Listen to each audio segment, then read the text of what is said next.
Deputy Speaker, thank you very much.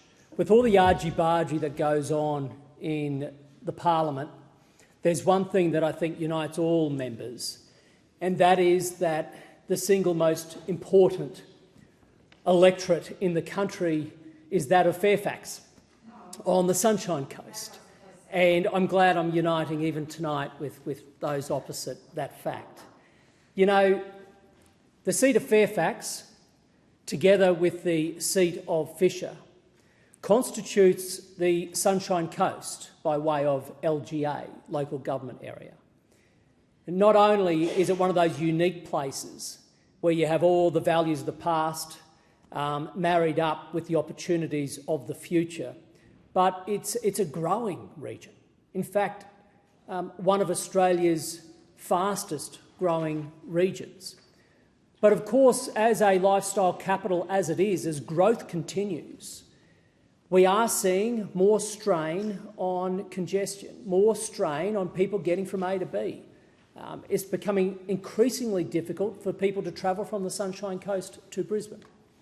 And we know that this sort of problem comes about when you have that strain of population growth, which is why the objective always has to be, as difficult as it can be, to try to build infrastructure ahead of population growth. And when we were elected to Parliament, we went hard on just that objective from 2016 onwards. And we've been enormously proud of the fact that under the coalition government, the Sunshine Coast has received more federal funding than it ever has before. Never before had the Sunshine Coast seen so much funding for infrastructure. And we're really proud of that. We've got about $3.2 billion that we were able to have allocated for upgrades to the Bruce Highway. $3.2 billion. Never before has so much been allocated to improve that important road spine. We then, of course, were able to secure nearly $400 million for upgrades in rail. Now, this is a rail line wholly owned and operated by the Queensland government, the state government, and yet we were able to put in an enormous amount of money to ensure that we can see an upgrade, in fact a duplicated rail line which goes north of Beerwah, with a duplication going up near Landsborough and then some improvements up to Nambour. Extraordinary amount of money. We're also able to put record funding on the Sunshine Motorway. This is for the Malula River interchange. Again, completely a state responsibility.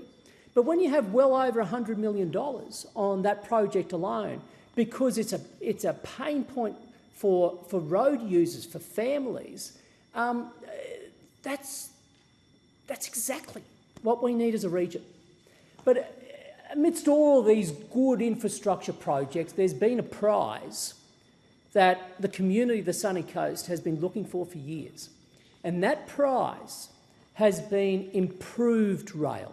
Yes, we've got some duplication happening, but we need to see that rail duplication go all the way up to Nambour.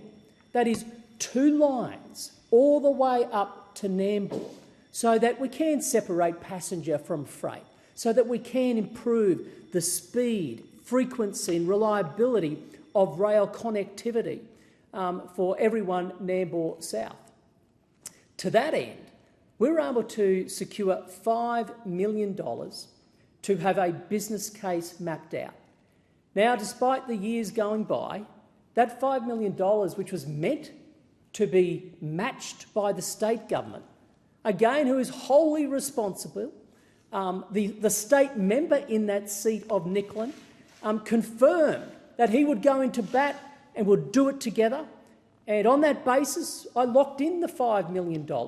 But still to this day, the state Labor government, nothing, not a thing, not a thing. No confirmation, $5 million sitting there, and they will not act on it. Now, the other part of this prize of improved rail connectivity is for the very first time to bring rail along the coastal strip of the Sunshine Coast. Now, as we look at population growth, what we have seen through the years is a movement towards the coast. And as more and more people come to the sunny coast, it is more that coastal strip that is going to be congested. We have land already resumed for transportation, sitting there, waiting to be used. Now, some years ago, we went into bat.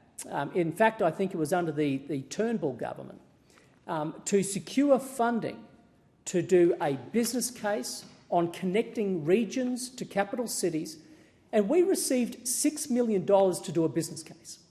Now, the Queensland state government, I went and saw the minister at the time. He had agreed that he would work with us. They wouldn't put in cash, but they'd at least work in kind. A steering group was established for a syndicate who would work with the Department of Transport and Main Roads.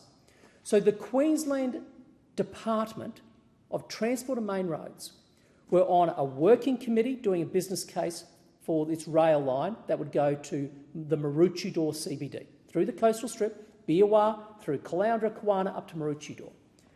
DTMR worked with a syndicate on that. They were on a steering committee looking at that business case. The business case came in. The price tag for that rail connection, Beerwah to Maroochydore, came in at $2.9 billion. $2.9 billion. The state government were very happy. The Premier is on record saying so. The Minister himself was very public when we put this deal to him of this rail line, that he thought it was absolutely viable. Absolutely viable were his words. So we continued working hard. Along came the opportunity for us to secure the 2032 Olympic and Paralympic Games, an opportunity that we could not let pass. And I was delighted to play a role on behalf of the Prime Minister at the time. Now we're talking about Prime Minister Morrison as his special envoy on that negotiation. And we secured the deal. We secured the 2032 Games, and the Sunshine Coast, together with the Gold Coast and other areas of southeast Queensland, will host the Games with Brisbane. It will be labelled Brisbane 2032. Now, in order for visitors to Australia in 2032 to travel from Brisbane to the Sunshine Coast for events including the marathon, fast walking, kite racing, there's a range of other sports, basketball preliminaries, football preliminaries. In order for them to travel up, they've got to go up the Bruce Highway. And no matter the money we have allocated for the Bruce Highway, it can't be done. You can't handle that many people. And so we go back to that rail idea to the Maroochydore CBD. We were able, in last year's budget, the coalition budget, to secure $1.6 billion, $1.6 billion to pay for 50% of that rail line. And we were delighted. We were absolutely delighted. The community united around this. It wasn't a political thing, because we had people of all political colours cheering for this. The Labor state government had said they thought this was viable and we all wanted it for the Games. But something happened mid-last year. Sadly, the coalition lost government. We accept that. It's the will of the people. But despite Labor going to that election at the federal level, its candidates locally saying they're going to deliver on that same project, since then, we've had nothing. Unfortunately, the state government, that was apparently very enthusiastic about this, are now saying they're doing a new business case. So instead of looking at the business case that they had done themselves, been party to, they've thrown that out. They're doing a new business case. Now the new federal government has postponed the release of any funding. So the Labor federal government has now held back money, saying, no, we're going to postpone release of any funding. Now, as a result, in a highly inflationary environment, we know what's going to happen. The $3.2 billion price tag is going to blow out. The $1.6 billion we had to pay for 50%, that's not going to be enough. Are we going to be able to build rail to the Maroochydore CBD in time for the Olympic and Paralympic Games by 2032? Well, that is up to Anthony Albanese and Anastasia Palaszczuk. If they do as they had promised, they'll make decisions this year and get it going. If not, it is on them. it will be another broken promise.